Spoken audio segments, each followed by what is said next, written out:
It started with silence, not the peaceful kind. Yo, no, everything just stopped existing kind. One by one, the lights across the galaxy went out.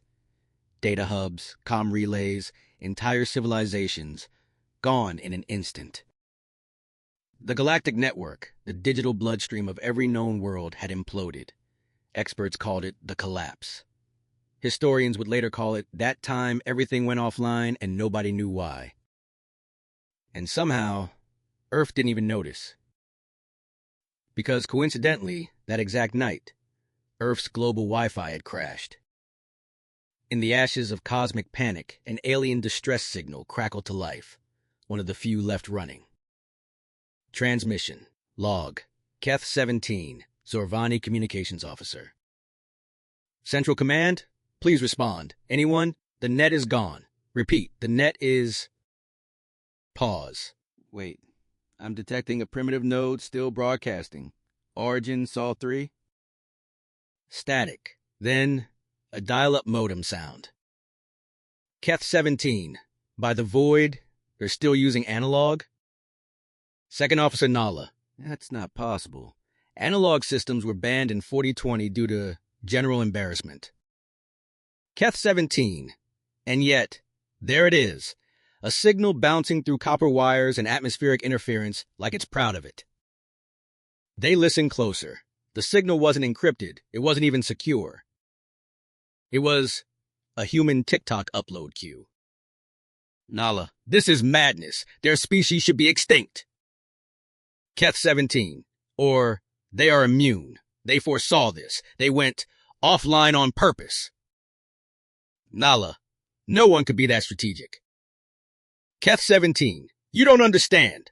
Only a civilization confident in its superiority would deliberately disconnect from the network during a galactic disaster. Meanwhile, on Earth, a group of engineers sat around a dark server room eating cold pizza. Raj, so the Wi-Fi's down globally? Yep, someone uploaded a cat video in 16K resolution again. Raj, should we fix it? Maya, hey, let's sleep on it. The world can wait. They slept. The galaxy burned. By morning, human systems were back online. Earth's internet rebooted, humming happily as if nothing had happened. The rest of the galaxy stared in awe. Keth 17, they've restored their node, alone, without assistance. Do you understand what that means? Nala, they must have an autonomous recovery AI. Keth 17, or, his voice trembled, they are the AI. Word spread fast through the remaining survivors. The name humanity began circulating through encrypted frequencies, whispered with equal parts fear and reverence. They predicted the collapse.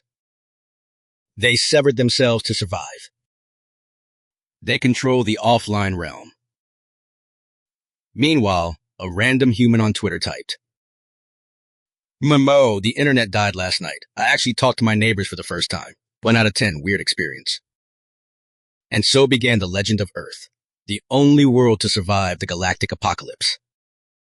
Not through power, not through foresight, but because we accidentally unplugged the router.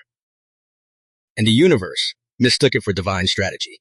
3 days after the collapse, a lone alien fleet entered Sol space. Their ships were battered, systems fried, and morale somewhere between existential dread and please let this be a simulation. At their head, the Zorvani envoy cruiser Echo of Continuum. Inside, Captain Keth 17 paced before a holographic projection of Earth. Keth 17, behold, the homeworld of the offline gods. Nala, they look smoggy. Keth 17, do not be deceived by the primitive surface. Legends say they store their true intellect in underground copper networks. Nala, copper? Keth 17, a rare conductor. They bind lightning to it with plastic. They were trembling. They'd seen empires erased overnight by the same cosmic digital collapse that Earth somehow shrugged off. To them, humanity wasn't lucky. It was immortal. Zorvani transmission. So naturally, when the Zorvani sent their first transmission to Earth, they did so with ceremonial reverence. Supreme beings of Sol 3, We, the survivors of the galactic collapse, humbly request guidance. Teach us your ways of disconnecting from reality itself. On Earth, in a NASA basement somewhere in Houston, the only people available to answer the alien message were two exhausted tech interns and a janitor. Jenny, intern. Who's been spamming our deep space antenna inbox? Ravi, intern. Looks like spam and alien Unicode. Wait, no, it says hail the offline gods. Jenny, must be a prank from the European team. Ravi, nah, look, they're sending tribute files. I think that's cryptocurrency. Jenny, oh, nice. Should we respond? Ravi, yeah, sure, what do we say? Janitor Carl, mopping. Tell him the servers were overheating, so we turned them off and on again. Works every time. Jenny shrugged and typed. This is Earth. We survived because our internet was down. Sorry for your loss. Have you tried rebooting? She hit send. On the Zorvani bridge, the message arrived. The translation, AI stuttered, processed, then displayed it in shimmering golden script. Earth's message, we survived because our internet was down. Have you tried rebooting? Every alien froze. Nala, the wisdom, the simplicity, it's like poetry. They embraced the void, willingly. Keth 17, they speak of disconnection, not as failure, but as ascension. Nala, rebooting, rebirth, they are teaching us resurrection through power cycling. Keth 17, by the stars, it's so simple, it loops back around to divine genius. Within hours, the message spread like wildfire. Across hundreds of fractured systems, survivors began chanting in digital hymns. Have you tried rebooting? It became a galactic mantra, a philosophy, a religion, a desperate hope in the dark. Meanwhile, on Earth, Jenny scrolled through social media. Jenny, weird. Our server logs are full of alien pings again. Ravi, probably bots. Carl, well, if they ask for tech support, tell them we charge by the hour. And so, while Earth went back to normal, posting memes and complaining about slow Wi-Fi, the galaxy reorganized itself around a new doctrine. The way of the reboot. Because apparently, humans had solved the apocalypse by accidentally turning it off and on again. Across the stars, alien civilizations rebuilt their damaged transmitters just to broadcast one message. All hail the species that outsmarted the end. Their words echoed through broken relays and half-dead satellites, reaching every surviving world. The phrase carried awe, reverence, and absolute confusion on Earth. Because to humans, it just looked like a new meme. In a downtown cafe in Chicago, 3 college students sat huddled around a phone. Liam, yo, look at this hashtag. Hashtag outsmarted the end. It's trending everywhere. Jess, wait, it's in alien fonts. Is this another AI deepfake? Arjun, nah, it's from real observatories. Someone pointed a radio telescope at Alpha Centauri and got like space chanting. Jess, so, aliens are fanboying over humanity? Liam, finally, we deserve this after 2020. He posted a meme, a picture of a Wi-Fi router with the caption, humanity's greatest defense system. Within hours, it went viral. Meanwhile, light years away on the fractured world of Velthar, alien monks gathered around a holographic image of that very meme. High Priest Jewel, behold, the sacred device, router of the we. Acolyte, Master, what does it do? Jewel, it protects mortals from the overconnection. When the network consumed all minds, the humans unplugged. Their wisdom transcends ours. Acolyte, should we unplug too? Jewel, immediately. Entire planetary grids went dark as billions of Veltharans ceremonially yanked cables out of walls, chanting, we disconnect, therefore we endure. Their world plunged into a peaceful blackout, accidentally solving decades of overconsumption and pollution. The result? The galaxy took it as proof of human enlightenment. Back on Earth, the UN received its first official alien communique since the collapse. The message arrived in glowing glyphs, decoded by an overworked linguistics team. To the wise ones of Sol 3. The surviving civilizations of the galaxy seek to understand your sacred practices. Teach us how to disconnect. We are ready for initiation. A tense meeting followed. The Secretary General looked around the table of experts, scientists, generals, and one sleep-deprived IT manager. Secretary General, initiation into what? Dr. Wang, maybe they think we're running a cult? Colonel Vega. Or they're planning to invade and want to learn our ways first. Kyle, the IT manager. Nah, they just want our Wi-Fi password. The Secretary General rubbed her temples. So, how do we respond? Kyle, simple, tell him we'll send a tutorial video. Dr. Huang. Of what? Kyle, turning it off and on again, obviously. Days later, the Galactic Broadcast Network played humanity's sacred teaching, a 2-minute YouTube clip titled Router Troubleshooting 101.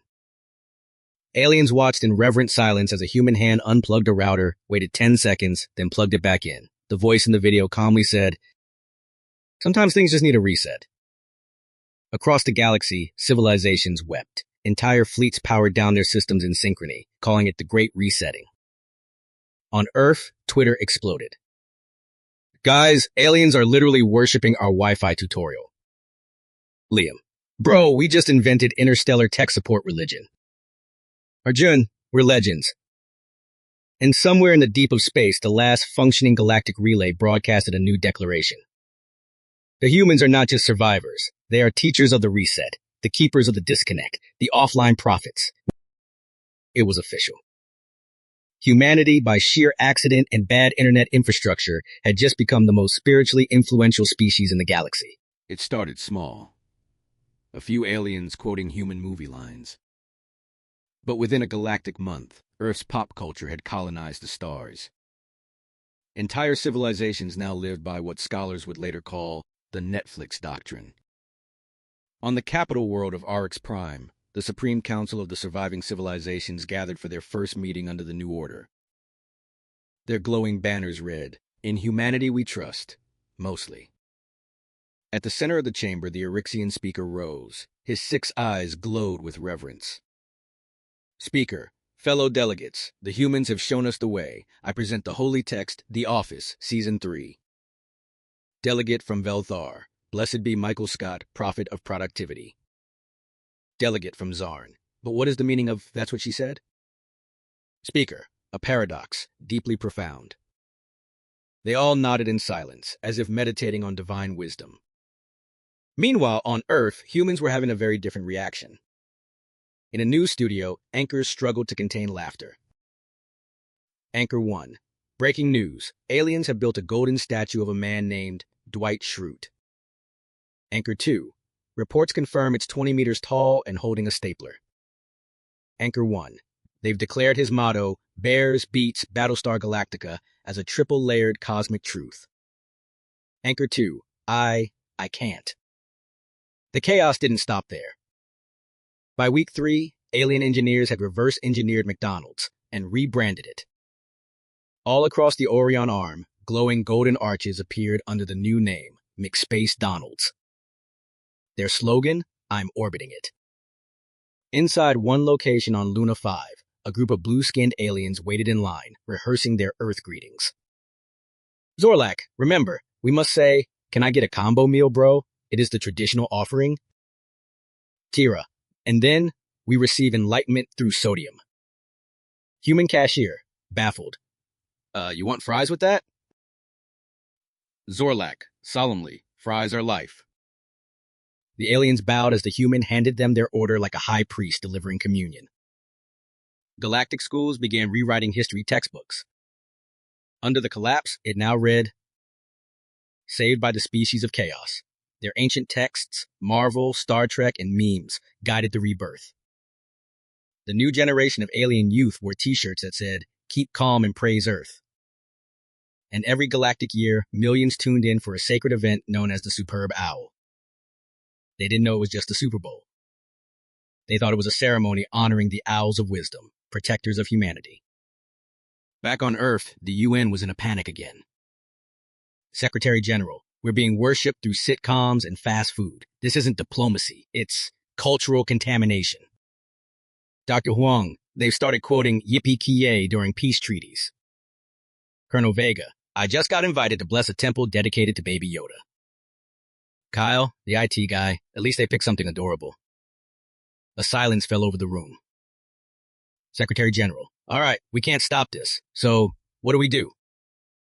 Kyle, simple, franchise it. And so, humanity did what humanity does best. They licensed it. The galaxy officially entered the age of accidental empire, a peaceful, caffeine-fueled civilization built entirely on human pop culture and chaos. Somewhere out there, an alien monk whispered a new prayer to the stars. May your Wi-Fi be stable, your memes eternal, and your coffee strong. It began with a press conference that was supposed to fix everything. The United Earth Council called it Operation Clarity. The goal was simple. Tell the galaxy we weren't masterminds, prophets, or divine tricksters. The result? The single biggest diplomatic meltdown in recorded interstellar history. The message was broadcast from the lunar embassy. Every major alien civilization tuned in. At the podium stood Dr. Elena Vargas, astrophysicist, linguist, and now unwilling spokesperson for humanity. She cleared her throat. Dr. Vargas, fellow citizens of the galaxy, we'd like to clarify a misunderstanding. Earth did not, I repeat, did not plan or survive the collapse on purpose. Millions of alien translators hummed. Dozens of councils watched. Dr. Vargas, it was a coincidence. We simply had our networks unplugged during a Wi-Fi outage. That's it. The galactic broadcast paused, then exploded. On the planet Krell, a group of shimmering amphibians gasped. Krell High Priest, did you hear that? The humans claim it was chance. That's the final trial. Ecolite, a test of humility. They deny their wisdom to see if we are worthy. They began chanting, the silent council speaks in riddles. Back on Earth, the communication officer groaned. Tech, incoming transmission from 12 different planetary governments. They're all apologizing? Dr. Vargas, apologizing for what? Tech, for doubting our divine randomness. She stared at the monitor as messages flooded in. We are unworthy of understanding your glorious Wi-Fi strategy. We shall follow your example, unplug everything for enlightenment. The silence of the council is the truest wisdom. By day's end, the galaxy had declared humanity the silent council of chance. Every word Earth spoke was now considered a sacred paradox. During a galactic summit, the confusion reached full absurdity. Czar and Ambassador, oh, silent ones, we beg guidance. Dr. Vargas, okay, first off, please stop calling us that. Czar and Ambassador, bowing, they refuse our titles, such divine restraint. Olin Delegate, truly, their modesty humbles the stars. Dr. Vargas, no, it's not modesty, it's exasperation. Olin Delegate, the exasperation right, they bless us. The chamber erupted in applause. By week's end, dozens of alien leaders arrived on Earth seeking private audiences, meaning awkward Zoom calls where humans tried to explain basic probability, while aliens interpreted every pause as cosmic metaphor. Dr. Vargas, it was luck, not destiny. Threxian Monarch, ah yes, the luck doctrine. You teach us to embrace chaos. Dr. Vargas, no, we're just really bad at planning. Threxian Monarch, exactly, your brilliance lies in imperfection. At that point, she gave up. Meanwhile, back at the UN, a military advisor sighed. Advisor, so, to recap, we told the galaxy we didn't mean to survive. Dr. Vargas, Correct. Advisor, and now they've made us the moral authority of the universe. Dr. Vargas, Apparently. Advisor, perfect, just perfect. We've achieved enlightenment by unplugging the router. And so, humanity, entirely by accident, became the most respected power in the galaxy. Not for its armies or technology or wisdom, but because everyone believed their denial of greatness was greatness. Somewhere deep in the cosmic net, an alien commentator summed it up best. The humans do not lead with power. They lead by pretending they don't. by now, Earth was no longer a planet, it was a myth with Wi-Fi. Every alien civilization that survived the galactic collapse wanted one thing, the secret of how humans did it. They didn't ask politely either. They begged. Thousands of holographic petitions filled the skies. Ships hovered over Earth broadcasting desperate pleas. Oh, great survivors of randomness, share your cosmic resilience. Reveal your divine algorithms. Teach us your sacred firewall rituals. Inside the United Earth Science Council, 3 scientists sat at a conference table, surrounded by blinking screens and rising panic. Dr. Elena Vargas was back, exhausted, caffeine-saturated, and emotionally done. Across from her sat Ravi Patel, an engineer who once duct-taped a Mars rover wheel back on. And next to him, Dr. Zoe Tan, Earth's leading procrastination researcher, a title she proudly earned by never finishing her PhD thesis. Dr. Vargas, okay, we can't keep avoiding this. The galaxy wants our survival formula. We need to tell them something. Ravi, tell them the truth. Dr. Vargas, the truth is that we accidentally avoided the apocalypse because the IT department went on strike. Zoe, technically they went on lunch. Ravi, a really long lunch. They stared at each other. Dr. Vargas, fine, we tell them that, but dress it up, call it pragmatic resilience. Zoe, or the power of lazy innovation? Ravi, I like the trinity of survival, luck, duct tape, and procrastination. Dr. Vargas, that sounds like a bad self-help book. Ravi, exactly, they'll eat it up. Later that day, the press conference was broadcast across the galaxy. Dr. Vargas, Thank you, esteemed species of the stars. We have finally decided to share our secret of survival. aliens leaned closer to their translators, antenna twitching in suspense. Dr. Vargas, it was luck. A collective gasp echoed through 100 systems. Dr. Vargas, duct tape. Another gasp, followed by reverent murmuring. Dr. Vargas, and procrastination. For a moment, silence, then total religious awe. On the planet Vril, monks began engraving the phrase into the mountainside. Vril monk, the holy trinity of preservation. Luck brings opportunity, duct tape binds reality, and procrastination delays doom. On the moon of Jacor, a military academy introduced new training. The duct tape discipline. Instructor, when facing annihilation, ask yourself, what would the humans patch? Meanwhile, back on Earth, the Science Council watched the reactions in disbelief. Zoe, they're chanting it. Ravi, they just made a religion out of us. Dr. Vargas, we just doomed the galaxy to worship office supplies. Soon, alien engineers were seen taping reactor panels together in holy tribute. Some civilizations declared a national procrastination week. Others started tossing dice before meetings to let luck guide the outcome. It was total chaos, but peaceful chaos. For the first time in millennia, the galaxy stopped fighting and started laughing. One alien ambassador even sent a heartfelt message. You humans remind us that imperfection is not weakness, it's survival. Dr. Vargas smiled wearily. We just called it Tuesday. And that was how humanity's accidental philosophy, luck, duct tape, and procrastination, became the foundation of the new galactic era. They wanted a divine formula.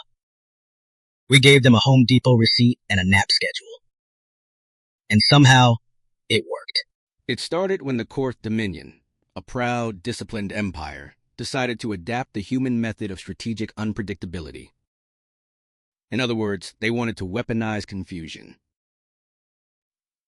Admiral Tvark, a six-eyed lizard general, stood before his officers as holograms of human memes floated in the background. Tvark, according to human archives, victory is achieved not by logic, but by something called winging it. Officer Grack, sir, what are the parameters of winging? Tvark, there are none. That is the brilliance. We must feel the chaos. He slammed a clawed fist down. Every officer immediately saluted in terrified agreement. None of them had any idea what feeling chaos meant. Across the galaxy, other civilizations followed suit. The Valari Collective developed Project YOLO. The Zith Syndicate built a committee of improvised decisions. The Olmari fleet replaced their battle AI with a button that just said maybe. And for a brief shining moment, everyone believed they were thinking like humans. Then, it all went horribly wrong. Within a week, fleets were losing to empty sectors. Admirals were outmaneuvered by asteroids. Entire armies were retreating from holographic decoys they themselves had deployed. On the Korth flagship, chaos reigned. Officer Grek, "Sir, our left flank is attacking our right flank." "The Vark, perfect, that's what the humans would want." "Grek, but the humans aren't here." "To Vark, then we're even more unpredictable." Moments later, his fleet fired upon their own refueling stations. The human observers watching the live broadcast in orbit just blinked. "Dr. Vargas, are they fighting the void?" Ravi, no, they're losing to it. "Zoe, we can't keep letting them interpret us." Desperate to stop the madness, Earth sent a delegation to the Korth High Command.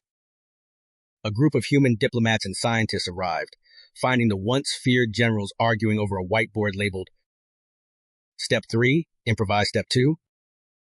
Dr. Vargas. Hi, humans here. Can we, clarify something? "The Masters of Chaos, teach us your wisdom. We have followed the ways of last-minute decision-making and gut instinct, yet we are losing the gravitational anomalies." Ravi, yeah, that's because we don't plan chaos. We just are chaos. Zoe, you're trying to schedule accidents. That's not how it works. Vark, so the key is to not know the key? Dr. Vargas, pretty much. The Vark, unbelievable. Your unpredictability is by design. Dr. Vargas, no, by accident. That line, unpredictability by accident, became the next galactic mantra. Military academies across 10 sectors began chanting it before drills. Entire battle doctrines were rewritten to include mandatory confusion intervals. It didn't make them stronger. It just made them exhausted. Soon, alien leaders began whispering of a new terror, the fear of the unplanned. The simple realization that no algorithm, no prophecy, no AI could simulate what humans did naturally. Mess things up, laugh about it, and somehow survive anyway. Back on Earth, Dr. Vargas watched a galactic broadcast of the Korth generals meditating over dice rolls. Dr. Vargas, they're praying to chance again. Zoe, I told you, once you go random, you never go back. Ravi, should we tell them that we only survived the collapse because Dave tripped over a power cord? Dr. Vargas, let's not, they're not ready.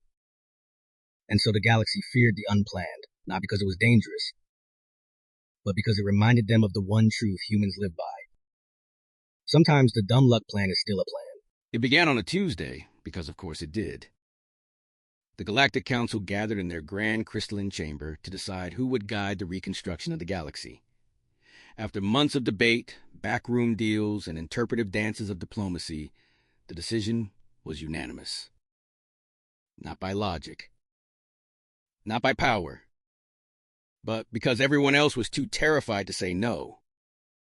By the sacred decree of the surviving civilizations, announced the shimmering hologram of the High Arbiter, Earth, you are now the custodian civilization. Back on Earth, President Morales was mid-sip of lukewarm coffee when the message came through. Morales, the what now? Translator drone, custodian civilization. You are responsible for guiding galactic recovery, overseeing peace enforcement, and... Morales, wait, overseeing what? Translator drone, everything, the galaxy, approximately 3,014 star systems. Congratulations, Supreme Custodian. Morales, I'm sorry, I just run a planet that argues about pineapple on pizza. Within hours, every alien news network exploded. Images of Earth's blue oceans and chaotic cities were projected across the stars with captions like, "The Guardians of Order have arisen. The Chosen Ones speak through confusion. The Coffee Breeders hold the throne." Apparently, Custodian came with a few perks. Free interstellar travel. Unlimited access to trade routes. And for reasons no one could explain, a ceremonial coffee bar in orbit above Jupiter. Ambassador Rix of the Valari arrived first, bowing so deeply he nearly face-planted. Rix, oh, enlightened custodians, your appointment fulfills the prophecy of the resilient ones. Morales, prophecy, we didn't even apply for this. Rix, your humility only strengthens your claim. Morales, we're not claiming anything. Exactly, such wisdom. Behind him, the Courth General Tavark saluted with all 6 arms. Tavark, we are ready to follow your commands, O masters of improvisation. Dr. Vargas, whispering, he thinks we have a plan. Morales, I barely have a lunch plan. By the next day, Earth's inbox was full. Requests for peace treaties. Petitions for inclusion in the custodial sphere. And, disturbingly, one proposal from an alien cult asking if they could worship the Great Wi-Fi outage. In a desperate emergency meeting at the United Nations, representatives from every major country sat in awkward silence. Morales, so, we're in charge of the galaxy. British PM, that's preposterous. Chinese Premier, that's dangerous. French President, that's delightful. Morales, does anyone here even know what a custodian civilization actually does? Dr. Vargas, judging from the documents, we're supposed to supervise peace, regulate trade, and ensure the continuity of sapient order.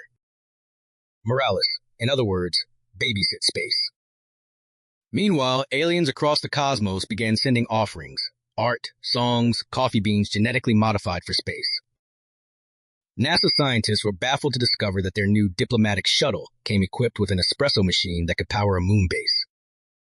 Engineer Ravi, so wait, the galaxy just gave us 3,000 systems and free coffee?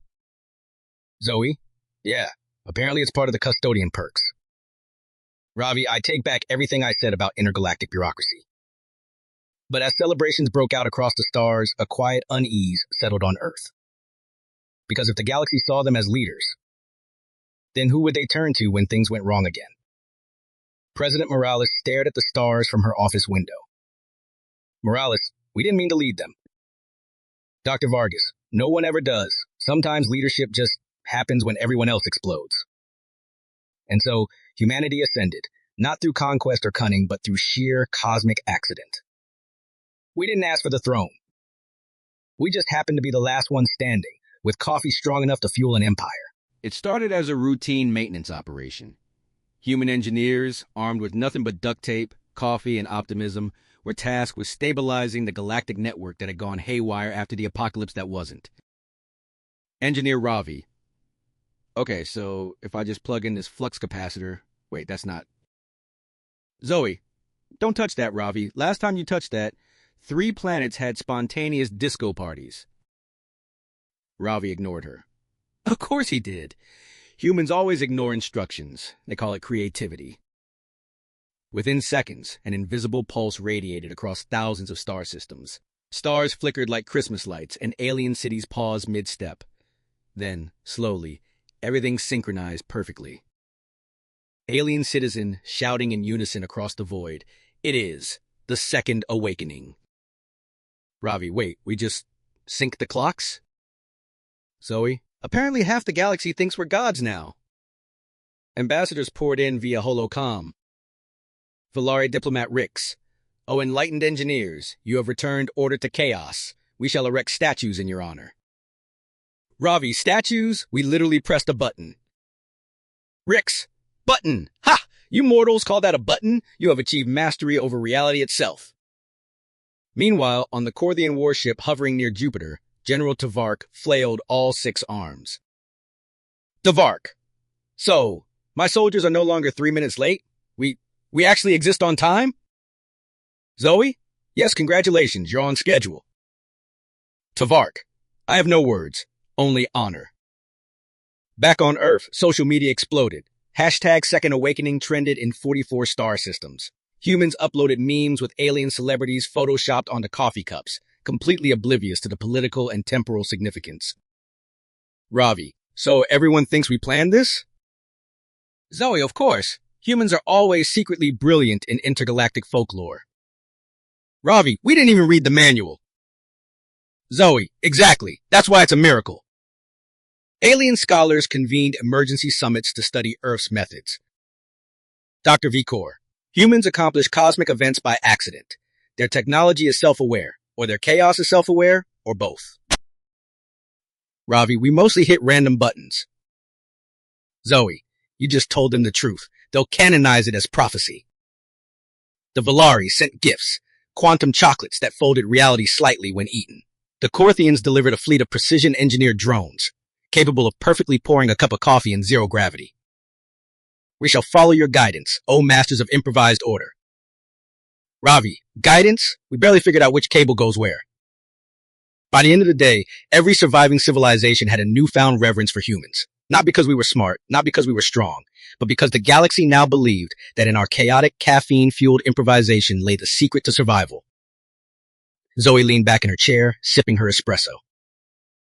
Zoe, so to recap, we pressed a button, restarted half the galaxy, and are now considered deities. Ravi, and tomorrow I get to explain Mondays to 3,000 star systems. Somehow, humanity had done it again, saved the universe, not intentionally, not competently, but with style, sarcasm, and sheer accidental genius. The grand amphitheater hovered above Earth's orbit, a colossal structure of shimmering alloys and translucent force fields. Delegates from every surviving civilization had gathered. Humans were called to the stage. UN Secretary General Morales, whispering, "Just tell them the truth, Carlos. Say we didn't plan it." Carlos, scratching his head, "You mean, admit we're basically lucky button pushers?" The crowd leaned forward, alien eyes blinking in synchronized curiosity. Ravi and Zoe stood beside him, trying not to giggle. Carlos clearing throat. Okay, here goes. Citizens of the galaxy, truthfully, we didn't plan any of this. We accidentally saved half your civilizations, synchronized your clocks, and somehow became the universe's guiding species. A deafening silence filled the amphitheater. Not even the quantum projectors flickered. Then a low, cautious hum began. One alien delegate raised a clawed hand. Valari Ambassador Rix. What? You admit it was all accidental? Zoe. Yes, mostly duct tape, coffee, and procrastination. A murmur spread through the assembled stars. The Corthians blinked their bioluminescent patterns in astonishment. The Zalari, usually unimpressed, hovered slightly lower in reverence. Dr. Vicor. Incredible. So, you weren't masterminds? Not strategic geniuses, just humans? Ravi. Yep, totally ordinary. Ask us about Mondays. We excel at chaos. Then, slowly, applause began. Not polite, not hesitant. Pure, ecstatic, reverent applause. Aliens stood, floated, shimmered, and chirped in a universal chorus of approval. Valari Ambassador Rix. Truly, genius lies in pretending to be foolish. The prophecy, it was real, but misinterpreted. Tvark, Corthian General. We have studied war strategies for centuries, and yet, humans just stumbled into perfection. Carlos exchanged a glance with Zoe. She shrugged. Zoe, I guess being accidentally amazing is our thing. Carlos, and the universe still thinks we're masterminds. The High Arbiter of the Galactic Council stepped forward, a towering figure with 9 eyes and a voice like vibrating crystal. High Arbiter, humans, for your accidental courage, for your improvisational wisdom, for your happy chaos, we declare Earth the custodian of cosmic continuity. May your accidents continue to guide us. Confetti that looked like stardust floated down. Delegates cheered. Even the AI cores in orbit blinked their approval with pixelated hearts. Back on Earth, the human representatives, exhausted but elated, slipped off the stage. Carlos? So, ceremony over. What now? Zoe, pizza. Definitely pizza. Preferably extra cheese. Galactic diplomacy is hungry work. And so, while the galaxy recorded humanity as the accidental saviors, the humans themselves went home, ordered delivery, and debated whether to start a Netflix marathon or take a nap first. The universe had been saved. Civilizations revered them. But the truth remained. Humans did it by mistake. And maybe, just maybe, that was the greatest plan of all. Ravi munching on a slice. We're basically cosmic legends because we're lazy. Zoe raising her slice. To laziness, luck, and the accidental mastery of the stars. The galaxy had learned to respect Earth. Humans had learned to respect pizza. And somewhere in between, everyone understood that chaos, when embraced, could be the most powerful force in existence.